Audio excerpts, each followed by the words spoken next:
All right. May I have your first and last name? James Hicks.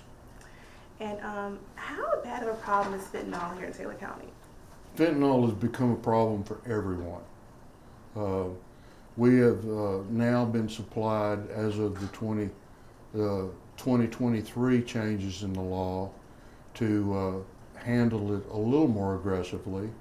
But fentanyl is becoming a problem not only for drug users, but it's now becoming a problem because of the deaths and the fatality that it's causing. And how long has this been a problem here? Well, fentanyl's been around for a long time. Uh, as most people know, fentanyl in the hands of a professional, like a surgeon or a doctor in a hospital, is a wonderful tool. Every clinic, every surgical unit, every hospital uses it on a daily basis for great purposes. But when it started getting out of that environment and hit the streets, and the drug dealers started mixing it with their other drugs, then it became a problem for not only drug users, but prosecutors as well, to try to protect the community from use of it. And that's become more prevalent probably in the last 4 or 5 years, because it was a situation to where it was used to mix with other drugs, maybe to increase the weight for sale, or maybe to increase the high for an addict. But the problem became that a little bit might bump the high, as I've been told by chemists, but a little bit too much became deadly. And now it's just become horrid. No drug is okay to take. We've never condoned any kind of drug abuse. But the simple fact of the matter is, fentanyl has just gotten out of hand. It has no purpose outside of the medical community, and it just has to be eradicated. When we had, like the case we recently filed in December of 2022, we filed that as a felony murder because we didn't have at that time the fentanyl murder statute that in the 88th legislative session they created and the governor passed into law. As of September of 2023, we now have a fentanyl murder statute that we can rely upon that expressly says if we can track a fentanyl death back to the drug dealer, he can be charged not like a felony murder, but for the delivery of that fentanyl straight to the death of the individual. That's how bad it's become, that we had to create a felony situation for that particular one drug. That's pretty much unheard of, because that is a one-time, one drug listed in the murder statute all by itself. That's how bad it has become, how dangerous it is. And it's terrible for the drug addict. It's terrible for the community. It's terrible for the uneducated that thinks they're just taking a simple pill, and it's basically poison. And we've got to stop it. And now you said in the right hands, fentanyl can be a great drug. It's used in the medical field. In your professional opinion, how small of a dose can be a lethal dose? That would be a doctor question, okay? But the real answer is there is no good dose outside of a prescriptive amount, if you understand what I'm saying. In a doctor's hands to a patient, if you follow the doctor's advice, it can be a wonderful tool. But on the street, no drug is advisable to take. No drug. Don't exchange drugs with your friends. Don't exchange drugs with your parents or anybody, because you don't know what you're getting these days. And that's one of the real problems is some of these pills that just look like simple prescription pills are deadly in and of themselves. Maybe a half of one of them may be a deadly dose for you. Maybe just breaking one up. We've had situations where a person may take half one, crush it up, and snort it. In 30 minutes, they have expired. So you never know what amount is going to negatively affect you. That's what's so dangerous about this situation. And now there are some people here who are issuing Narcan to drug addicts to Mhm. allow them to breathe after they take the fentanyl. Is that legal? Narcan is easily available, and we've actually had situations where when we arrest drug addicts, they're carrying Narcan with them. And most of our law enforcement community has Narcan available on the street to help them in a situation where they approach what they suspect to be a person on drugs, to help them.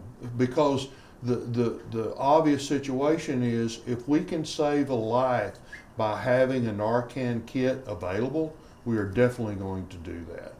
All of our APD, all of our DPS, the sheriff's office, all of our law enforcement have Narcan, as far as I know, available for that particular use.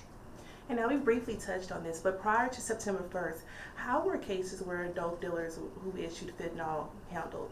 Okay, prior to the 88th session, when September 23 created the fentanyl statute, what we did was we handled it as a fentanyl murder, but it was under a different statute.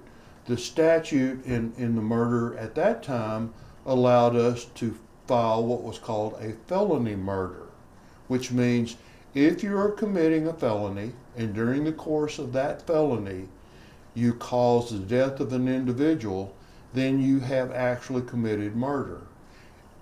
If you follow through with that logic, what it basically says is, if you're dealing fentanyl, which is a felony, and during the delivery or the handing off that fentanyl to an individual that causes that death, you can be, if we can trace it back in law enforcement, you can be responsible for that death because you caused a death while delivering that fentanyl to that individual. And why was House Bill 6 needed? Beg your pardon? Why was House Bill 6 needed? House Bill 6 saved a lot of situations. House Bill 6 was needed because fentanyl deaths became so prevalent that the felony murder rule needed to be enhanced. The felony murder rule for us prosecutors helped us immensely because House Bill 6 made it possible for us to go directly to the drug dealers and say, if you give fentanyl to individuals and they die, we will come for you. And moving on to human trafficking, how big of an issue is human trafficking here in Taylor County? Human trafficking is affecting everybody. Human trafficking is not a problem just for the border counties. Human trafficking is affecting us daily. As problems exist on Interstate 20, 83, 84, and all the major thoroughfares that come into Taylor County, we see human trafficking on a regular basis. In our grand jury, we see human trafficking cases coming through our courts on a regular basis. Unfortunately, they are being brought in, and the ones that we are capturing and actually being able to prosecute, we're taking a very serious look at because it's got to stop. And if you can speak on it, how are these human trafficking cases being handled? Well, the human trafficking cases kind of split out into different prosecutions. Some of the human trafficking cases are handled under sexual assaults because unfortunately some of our victims that are trafficked into the county, they end up being sexually abused. Some of them end up being in domestic violence situations. Some of them end up being assaultive situations. So when you say human trafficking and how many human trafficking cases do we file, it's kind of a misnomer because when we actually file a case, it might be labeled as sexual assault or aggravated sexual assault or a domestic violence case.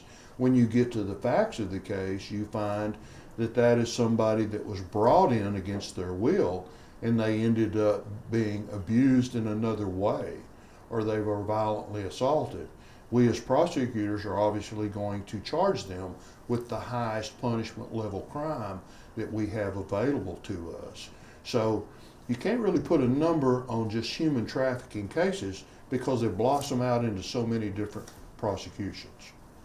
And how bad of an issue is domestic violence here? Domestic violence has become a huge problem. When I started here 20 years ago, we had one, possibly two at a given time in the Department of Family Protective Services unit of this office.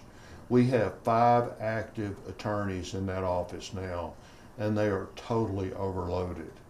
They are involved in domestic violence, child protective services, removal of children because of domestic disturbances on a regular basis, including my felony prosecutors and misdemeanor prosecutors that are handling domestic violence cases on a daily basis. It's one of the biggest problems we have because our children are suffering because of domestic violence. The children that are going to be controlling this community someday are our largest and greatest asset, and they're the ones that are suffering under domestic violence, and we've got to protect those individuals. And what's being done to keep the victims safe? We have a twofold system to keep, especially in domestic violence situations, we have a twofold system. We have the Child Protective Court here that my CPS attorneys are working with to try to protect those children. And then we have the criminal side of the case where we are prosecuting the offenders that are abusing those children at the same time. Thank you so much. Is there anything else you want to add? That's good. Thank you.